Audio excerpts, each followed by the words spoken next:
IKNB Syariah adalah bidang kegiatan yang berkaitan dengan aktivitas di industri asuransi, dana pensiun, lembaga pembiayaan, dan lembaga jasa keuangan lainnya yang dalam pelaksanaannya tidak bertentangan dengan prinsip-prinsip syariah.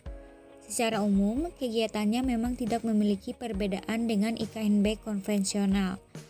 Namun, terdapat beberapa karakteristik khusus dengan produk dan mekanisme transaksi yang berdasarkan prinsip syariah. Di antaranya yang dilakukan lembaga keuangan syariah berbasis hukum syariah yang difatwakan oleh Dewan Syariah Nasional Majelis Ulama Indonesia atau DSN MUI adalah pembiayaan mudharabah atau qirat, pembiayaan musyarakah, pembiayaan ijarah, wakalah, akad mudharabah musyarakah, dan akad kafalah. IKNB Syariah terdapat beberapa jenis, yaitu yang pertama, asuransi syariah. Macam-macam asuransi dibedakan berdasarkan 4 aspek tertentu, yakni asuransi ditinjau dari aspek peserta, asuransi ditinjau dari bentuknya, asuransi ditinjau dari aspek pertanggungan, asuransi ditinjau dari sistem yang digunakan.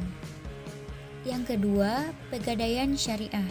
Dalam istilah Islam, gadai atau disebut ran diartikan sebagai perjanjian suatu barang sebagai tanggungan utang atau menjadikan suatu benda bernilai. Menurut pandangan syara, sebagai pinjaman atau marhum bih. Yang ketiga, reksadana syariah.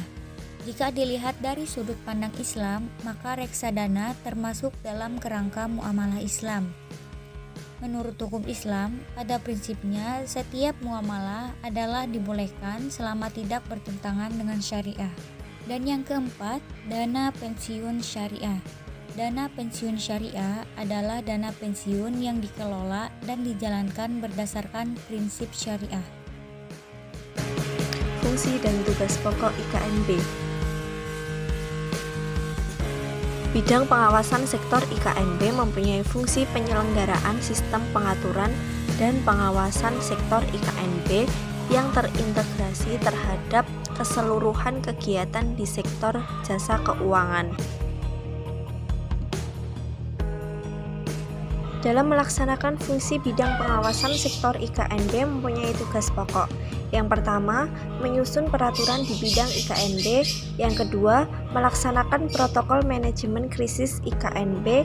Yang ketiga, melakukan penegakan peraturan di bidang IKNB.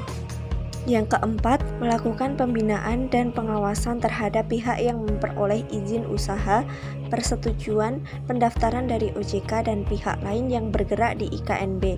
Yang kelima, menyiapkan rumusan kebijakan di bidang IKNB. Yang keenam, melaksanakan kebijakan di bidang IKNB sesuai dengan ketentuan perundang-undangan. 7. Melakukan perumusan standar, norma, pedoman kriteria dan prosedur di bidang IKNB. 8. Memberikan bimbingan teknis dan evaluasi di bidang IKNB. Dan yang ke-9, melaksanakan tugas lain yang diberikan oleh Dewan Komisioner.